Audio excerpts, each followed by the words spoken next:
जय श्री राम। आइए आगे सुनते हैं श्रीमद् भागवत महापुराण में।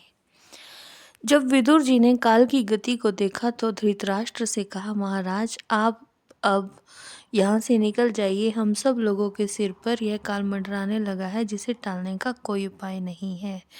काल के वशीभूत होकर जीव का अपने प्रियतम प्राणों से भी बात ही बात में वियोग हो जाता है। फिर धन जन आदि दूसरी वस्तुओं की तो बात ही क्या है।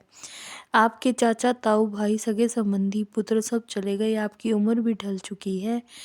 अब इस प्राणी को जीवित रहने की कितनी प्रबल इच्छा होती है। इसी के कारण तो आप भीम का दिया हुआ अन्न खाकर अपना जीवन बिता रहे हैं। जिनको आपने आग में जलाने की चेष्टा की, विष देकर मार डालना चाहा, भरी सभा में जिनको अपमानित किया, जिनकी भूमि और धन छीन लिए, उन्हीं के अन्न से आप अपने प्राणों को पाल रही हैं। इसमें गौरव की बात क्या है।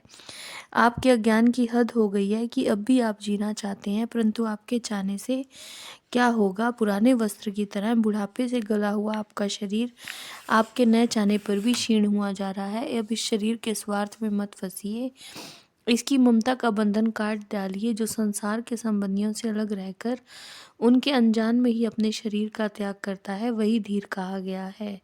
चाहे अपनी समझ हो या दूसरों की समझ हो, जो इस संसार को दुख रूप समझकर इससे विरक्त हो जाता है और अपने अंतःकरण को वश में करके हृदय में भगवान को धारण कर संन्यास के लिए घर से निकल पड़ता है, वही उत्तम मनुष्य है। इसके आगे जो समय आने वाला है वह मनुष्य के गुणों को घटाने वाला होगा। इसलिए अब आप उत्तराखंड में चले जाइए। जब छोटे भाई विदुर ने राजा धृतराष्ट्र को इस प्रकार समझाया तो उनकी प्रज्ञा के नेत्र खुल गए। वे भाई बंधुओं के सुदृढ़ स्नेह पाशों को काटकर अपने छोटे भाई विदुर के दिखलाए हुए मार्ग से निकल पड़े। जब परम पतिव्रता सुबल नंदिनी गांधारी ने देखा कि मेरे पतिदेव हिमालय की यात्रा कर रहे हैं, जो सन्यासियों को वैसा ही सुख देता है जैसे वीर पुरुषों को लड़ाई के मैदान में अपने शत्रु के द्वारा किए हुए न्यायोचित प्रहार से होता है, तब वे भी उनके पीछे पीछे चल पड़ी। अज्ञात शत्रु युधिष्ठिर ने प्रातःकाल संध्या वंदन तथा अग्निहोत्र करके ब्राह्मणों को नमस्कार किया, उन्हें तिल, गौ, भूमि और स्वर्ण का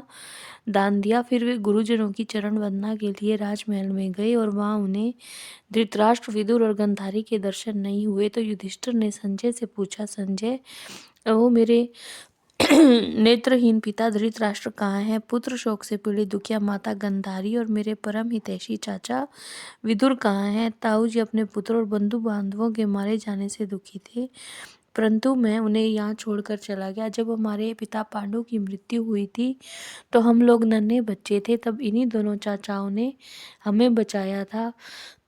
सूत जी कहते हैं, संजय अपने स्वामी धृतराष्ट्र को न पाकर कृपा और स्नेह की विकलता से अत्यंत पीड़ित हो रहे थे। वे युधिष्ठिर को कुछ उत्तर न दे सके। फिर धीरे धीरे बुद्धि के द्वारा उन्होंने अपने चित्त को स्थिर किया और अपने स्वामी धृतराष्ट्र के चरणों का स्मरण करते हुए युधिष्ठिर से कहा, जय श्री राम।